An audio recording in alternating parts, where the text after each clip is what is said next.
Lecture de La promesse de l'aube, chapitre 13. Pendant que je procédais ainsi, côté cour, à mes premiers contacts avec l'art, côté jardin, ma mère se livrait à une prospection systématique pour tenter de découvrir en moi la pépite secrète de quelque talent caché.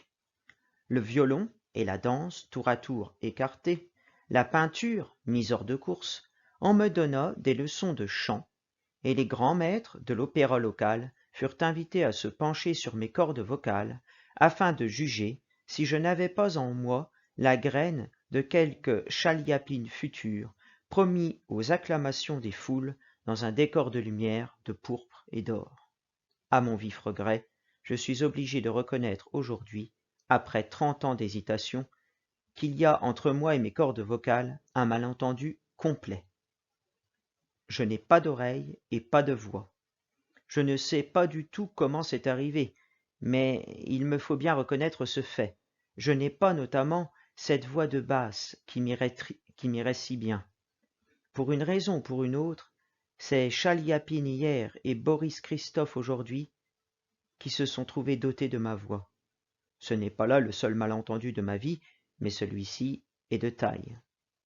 Je suis incapable de dire à quel moment, à la suite de quelle sinistre manipulation, la substitution a eu lieu, mais c'est ainsi, et ceux qui veulent connaître ma véritable voix sont invités à acheter un disque de Chaliapine, et ils n'ont qu'à écouter La Puce de Moussorgsky en particulier.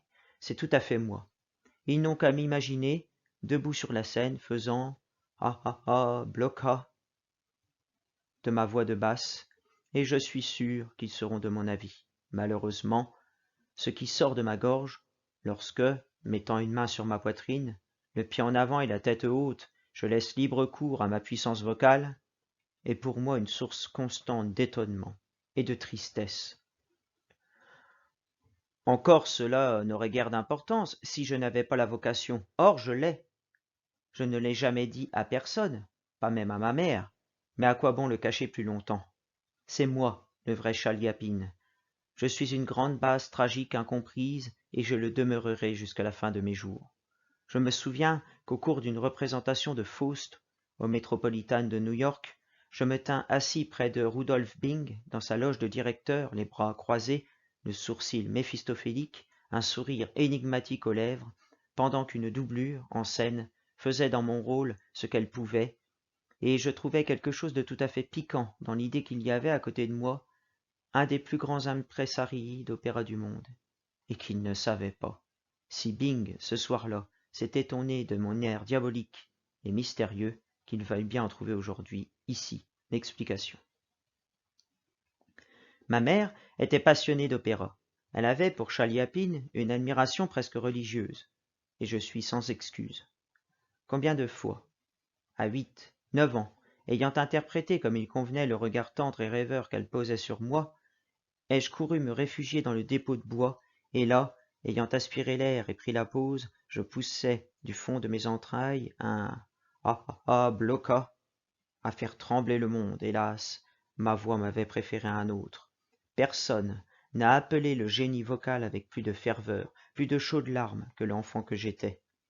S'il m'avait été donné une fois, une seule, de paraître devant ma mère, installée triomphalement dans sa loge, à l'Opéra de Paris, ou même plus modestement à la Scala de Milan, devant un parterre éblouissant, dans mon grand rôle de Boris Goudounov, je crois que j'eusse donné un sens à son sacrifice et à sa vie. Ça ne s'est pas trouvé. Le seul exploit que j'ai pu accomplir pour qu'elle fût de gagner Le seul exploit que je pus accomplir pour elle fut de gagner le championnat de Nice de ping-pong en 1932. J'ai gagné le championnat une fois, mais j'ai été battu depuis régulièrement. Les leçons de chant furent donc rapidement abandonnées. Un de mes professeurs me qualifia même, assez perfidement, d'enfant prodige. Il prétendait n'avoir jamais rencontré dans sa carrière un gosse aussi dépourvu d'oreilles et de talent. Je mets souvent le disque de La Puce de Chaliapine sur mon phono, et j'écoute ma voix véritable avec émotion. Forcé ainsi à admettre que je ne manifestais aucune disposition spéciale, ni talent caché, ma mère finit par conclure, comme tant d'autres mères avant elle, qu'il ne me restait plus qu'une solution, la diplomatie. Une fois cette idée ancrée dans son esprit, Elle se ragaillardit considérablement. Cependant, comme il me fallait toujours ce qu'il y avait de plus beau au monde, il fallait que je devinsse ambassadeur de France. Elle n'était pas disposée à prendre moins. L'amour, l'adoration, je devrais dire, de ma mère pour la France, a toujours été pour moi une source considérable d'étonnement. Qu'on me comprenne bien, j'ai toujours été moi-même un grand francophile. Mais je n'y suis pour rien, j'ai été élevé ainsi. Essayez donc d'écouter enfant, dans les forêts lituaniennes, les légendes françaises.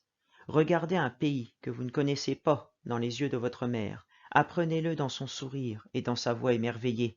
Écoutez le soir au coin du feu où chantent les bûches, alors que la neige dehors fait le silence autour de vous. Écoutez la France qui vous est contée comme le chaboté. Ouvrez de grands yeux devant chaque bergère et entendez des voix. Annoncez à vos soldats de plomb que du haut des pyramides, 40 siècles les contemplent. Coiffez-vous d'un bicorne en papier et prenez la Bastille. Donnez la liberté au monde en abattant avec votre sabre de bois les chardons et les orties. Apprenez à lire dans les fables de La Fontaine et essayez ensuite, à l'âge d'homme, de vous en débarrasser. Même un séjour prolongé en France ne vous y aidera pas. Il va sans dire qu'un jour vint où cette image hautement théorique de la France, vue de la forêt lituanienne où j'habitais avec ma mère, se heurta violemment à la réalité tumultueuse et contradictoire de mon pays. Mais il était déjà trop tard, beaucoup trop tard. J'étais né. Dans toute mon existence, je n'ai entendu que deux êtres parler de la France avec le même accent, ma mère et le général de Gaulle. Ils étaient fort dissemblables, physiquement et autrement, mais lorsque j'entendis l'appel du 18 juin, ce fut autant à la voix de la vieille dame qui vendait des chapeaux au 16 de la rue de la Grande Polianka à Villeneuve qu'à celle du général que je répondis sans hésiter.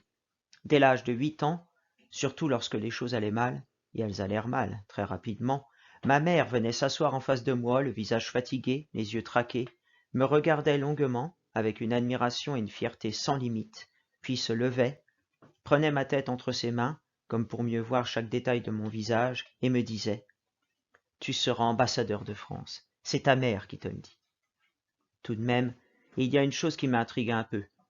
Pourquoi ne m'avait-elle pas fait président de la République pendant qu'elle y était? Peut-être y avait-il malgré tout chez elle plus de réserve, plus de retenue que je ne lui en accordais.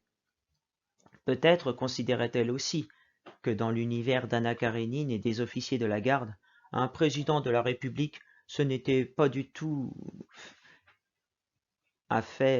ce n'était pas tout à fait du beau monde, et qu'un ambassadeur en grand uniforme, ça faisait plus distingué. J'allais parfois me cacher dans mon refuge de bûches parfumées, et songeais à tout ce que ma mère attendait de moi. Et je me mettais à pleurer longuement, silencieusement. Je ne voyais pas du tout comment j'allais pouvoir me retourner. Je revenais ensuite à la maison, le cœur gros. Et j'apprenais encore une fable de La Fontaine. C'est tout ce que je pouvais faire pour elle. Je ne sais quelle idée ma mère se faisait de la carrière et des diplomates. Mais un jour, à l'entrée dans ma chambre, très préoccupée, elle s'assit en face de moi et entreprit aussitôt un long discours sur ce que je peux seulement appeler l'art de faire des cadeaux aux femmes. Rappelle-toi, me dit-elle, qu'il est beaucoup plus touchant de venir toi-même avec un petit bouquet à la main que d'en envoyer un grand par un livreur. Méfie-toi des femmes qui ont plusieurs manteaux de fourrure. Ce sont celles qui en attendent toujours un de plus. Ne les fréquente que si tu en as absolument besoin. Choisis toujours tes cadeaux avec discrimination, en tenant compte du goût de la personne à qui tu l'offres. Si elle n'a pas d'éducation, pas de penchant littéraire, offre-lui un beau livre. Si tu dois avoir affaire à une femme modeste, cultivée, sérieuse, offre-lui un objet de luxe, un parfum, un fichu. Rappelle-toi, avant d'offrir quelque chose qui se porte, de bien regarder la couleur de ses cheveux et de ses yeux. Les petits objets comme les broches, les bagues, les boucles d'oreilles, assortis-les à la couleur des yeux, et les robes, les manteaux, les écharpes, à celle des cheveux. Les femmes qui ont les cheveux et les yeux de la même couleur sont plus faciles à habiller et coûtent donc moins cher. Mais surtout, elle me regardait avec inquiétude et joignait les mains, surtout, mon petit, surtout, rappelle-toi une chose. N'accepte jamais de l'argent des femmes. Jamais. J'en mourrai. Jure-le-moi.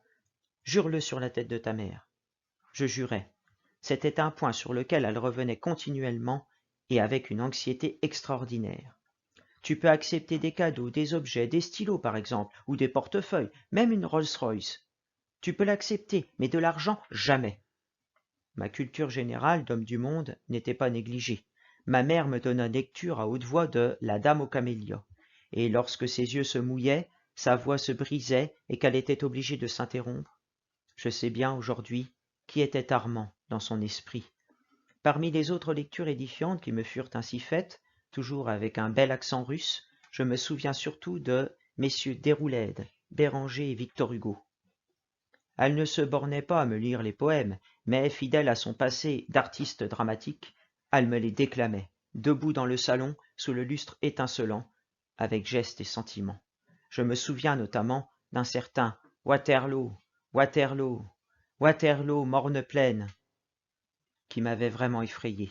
Assis sur le bord de ma chaise, j'écoutais ma mère déclamer, debout devant moi, le livre de poèmes à la main, un bras levé. J'avais froid dans le dos devant un tel pouvoir d'évocation. Les yeux agrandis, les genoux serrés, je regardais la morne plaine, et je suis sûr que Napoléon lui-même eût été vivement impressionné s'il se fût trouvé là. Une autre partie importante de mon éducation française fut, naturellement, la Marseillaise. Nous la chantions ensemble, ma mère assise au piano, moi debout devant elle, une main sur le cœur, l'autre tendue vers la barricade, nous regardant dans les yeux lorsque nous en venions à « Aux armes, citoyens !» Ma mère abattait ses deux mains avec violence sur le clavier et je brandissais le poing d'un air menaçant.